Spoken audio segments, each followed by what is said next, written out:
another video about Kane, where I will be speaking, attempting to wholly cover the experience of playing Kane and create words around it.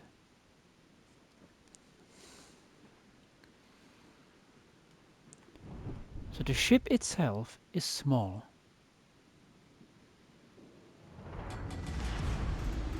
General quarters. It doesn't have superstructure, much of any.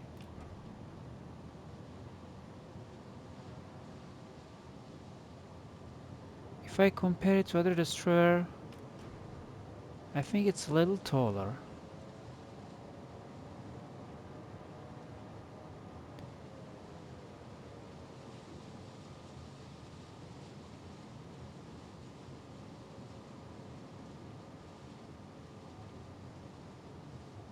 Okay.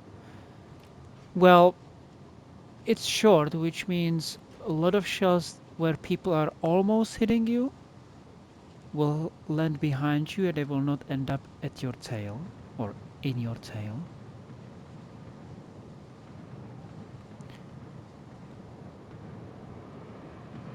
The ship has no armor, like 9mm armor compared to standard 19, which means that high caliber shells will do less damage because they will go through and they will not arm.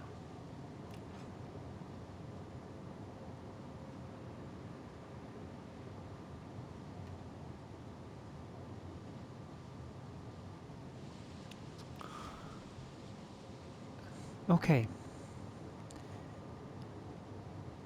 so we are going to cap this scene. I'm going to go with those two. So the radar function,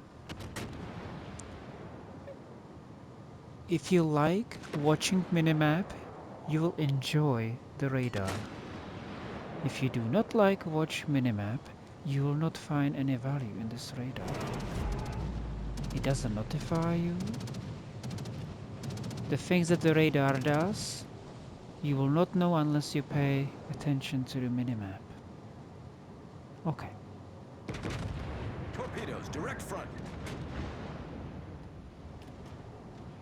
Torpedoes, direct front. So how is it useful? The radar is that when you go close to the islands,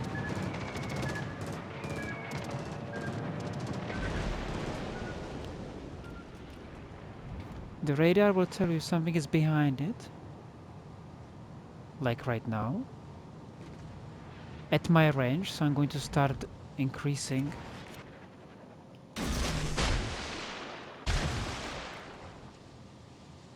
To not get spotted. So the radar is like 1 kilometer further from my detectability range.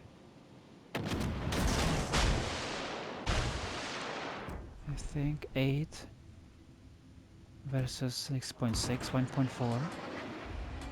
So it's useful for me because I get relieved from probabilities that I'm going to be engaging with something. Now you can see those torpedoes. They are long range. Not long range, 8 kilometers. They have some range. They can be used to send them. And they are on both sides. So if you do this turn around, there it is. If you do this turn around, it's a lot of torpedoes that can really hit and affect pushing red ships.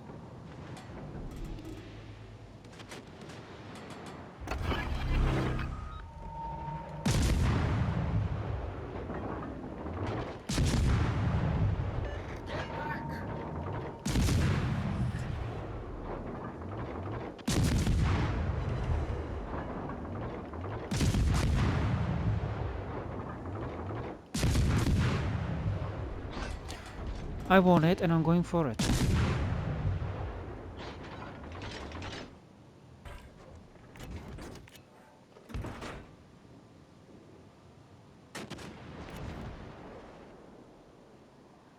He can put a sonar on, and then I'm going to have bad time. I can wait 2 minutes.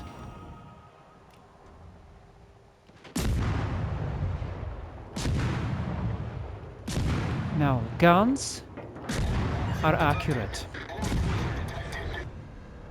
Enemy destroyer foundered. Now, the ship is having very good rudder shift, so you can dodge most of the shells. If you are shooting with some other destroyer on a 101, and you keep yourself at 7 kilometers and further, the ability to change the direction, like I am showing, like you're basically eliminating any power, damage, or reload speed that the destroyer that you're engaging with, or anybody else, has got. So you are annihilating their damage capabilities or potential. And if you have those guns combined that are accurate, slowly but surely you are chopping them piece by piece. I had 4000 HP and I had Fubuki full HP. The Fubuki hit me 3 times and I chop it down over time of 1 minute of just going, just changing direction and kiting. The damage is high on those shells. They are 25%, they are 13% more accurate than is standard on destroyers. What else can I tell you?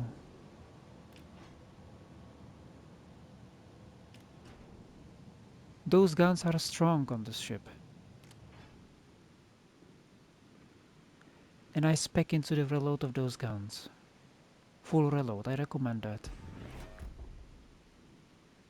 Torpedoes do hit, yet you have to when you're thinking about red ships and their behavior in the next 20 seconds, you get to think another phase of it. So you have to think, okay, in the next 20 seconds, generally as I do with every destroyer, the ship is going to go this way, behave that way. But then you have to do it again for the next 20 seconds because they are slow. So you have to anticipate what would have the red ship do twice in a row. In the previous match I had 7 hits. I choose one side and I said, okay, they are going to go this way. I send it. And then I turn around and I send the second 2 salvos for the scenario, what if they slow down? Or what if they speed up?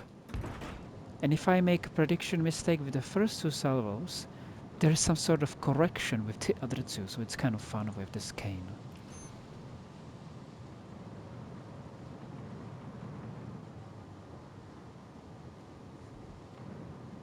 I'm not sure why I'm going this way, because I'm just sailing around and thinking what to speak.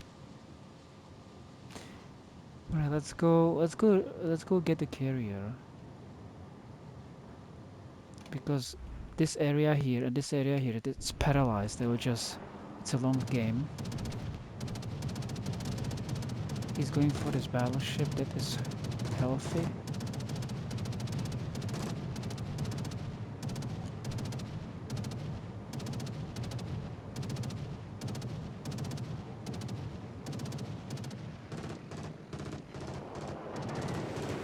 Torpedoes, direct front. Are you not going for the battleship? For the carrier? Okay. I'm going to go then.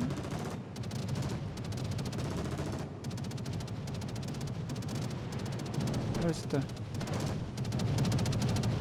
Oh, he's going for... Oh, he's the boys. He's there. Mm-hmm.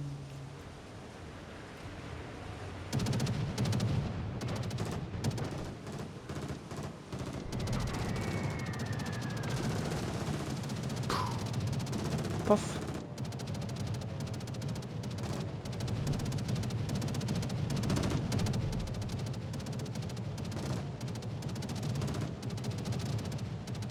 No way, I have a hit.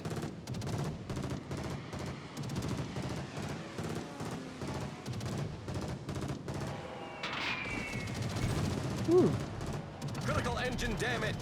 I know he's running downward.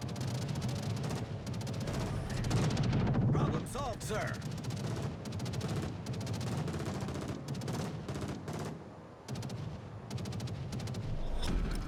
Battle ends in 5 minutes. Well, the airplanes are going to refuel, so there's the carrier.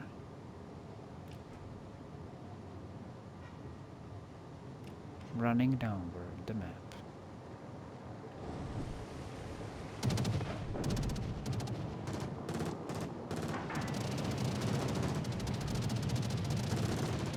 I want to hit some hits too.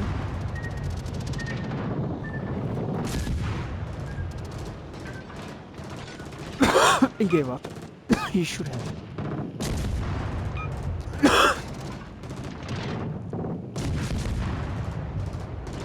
You get to have independence in the aircraft, something that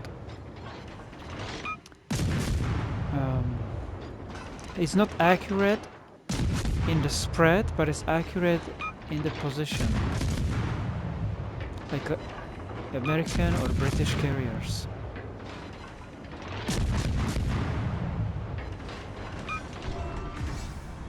Enemy aircraft carrier blown up. Like this ship visually is breaking my visual memory of what I can anticipate is going to happen on the screen. This little ship, Our team has Citadel taken the lead. Regio, at 7 kilometers. Like nothing. It just doesn't compute, right? Yet, at the deeper level, you put some facts together and you said, oh, that's logical. Yeah, but it's kind of deceptive, like, it's weird. This ship is weird.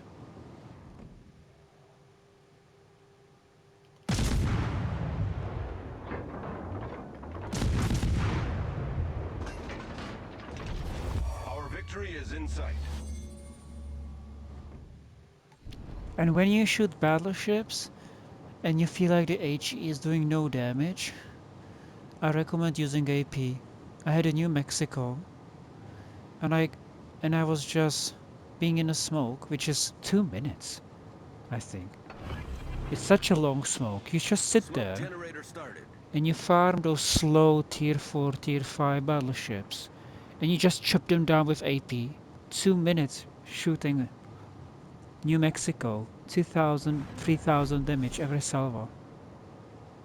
I'm like, it's like vampire, what can you do?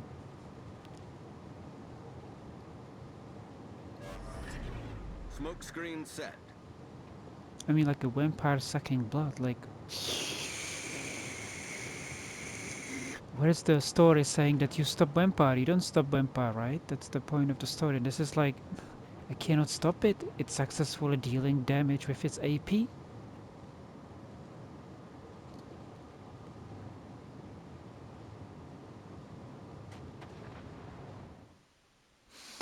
So I call this ship a warrior because the thing about the ship is that I don't feel saturated in the experience. For example, if I play Benson and I go full damage build, after one battle or match, I feel like, oh, good. The hormones have been produced. I did on the screen what I knew I can do. It happened. I got like doped. I'm saturated. I don't need to play anything. But with this ship, there isn't really. It feels like it's a female. It's for girls. This it's not for men. Like, what kind of satisfaction you have with playing these ships? And like, it's not torpedo. It's not guns.